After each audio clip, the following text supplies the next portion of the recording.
ناظرین کرام، وہ اگر آج زندہ ہوتی تو اپنی 54ویں سالگرہ کا کیک خود کاٹتی اور اس کے چاہنے والے ڈسکو دیوانے بن کر جھوم جاتے، مگر 19 برس پہلے وہ صرف 35 برس کی عمر میں اس دنیا سے روٹ گئی۔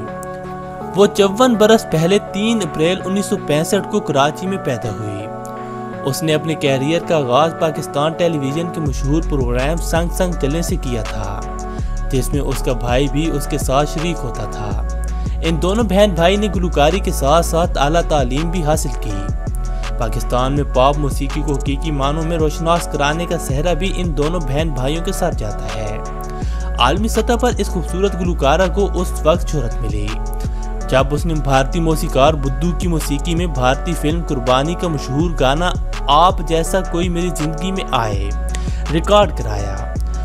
اس فلمی گانے نے مقبولیت کے نئے ریکارڈ قائم کیے اور اس گانے پر اسے بھارت کا مشہور فلم فیئر ایوارڈ عطا کیا گیا۔ وہ یہ اعزاز حاصل کرنے والی پہلی پاکستانی تھی۔ بھارتی فلم قربانی کے اس گانے کی مقبولیت کے بعد ان دونوں بہن بھائی کا مشہور میوزک البم ڈسکو دیوانے ریلیز ہوا۔ اس کیسٹ نے بھی فروخت اور مقبولیت کے نئے ریکارڈ قائم کیے۔ یہ البم نہ صرف پاکستان بلکہ بھارت اور ویسٹ انڈیز، لاطینی امریکہ اور روس میں حیرت انگیز طور پر ٹاپ چارٹس میں شامل رہا۔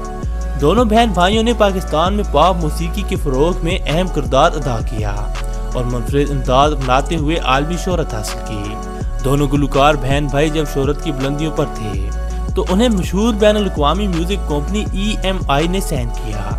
یوں یہ دونوں جنوبی ایشیا کے پہلے گلوکار تھے جنہوں نے ایک بین الاقوامی میوزک کمپنی کے ساتھ گانے کا معاہدہ کیا۔ جب میوزک البم ڈسکو دیوانے کا بخار اپنے عروج پر تھا تو کلکتہ ایئرپورٹ پر بلا شبہ ہزاروں چاہنے والے اس کا استقبال کرتے تھے۔ اور ناظرین، یہ گلوکارہ کوئی اور نہیں بلکہ سنگر بازیہ حسن تھی۔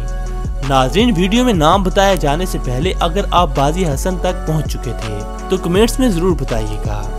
اسی کے ساتھ ہی ویڈیو کا اختتام ہوتا ہے۔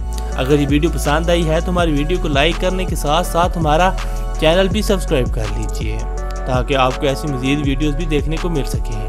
اور اسی کے ساتھ ہی ہمیں اجازت دیجیے، ملتے ہیں اگلی ویڈیو میں، تب تک کے لیے اللہ حافظ۔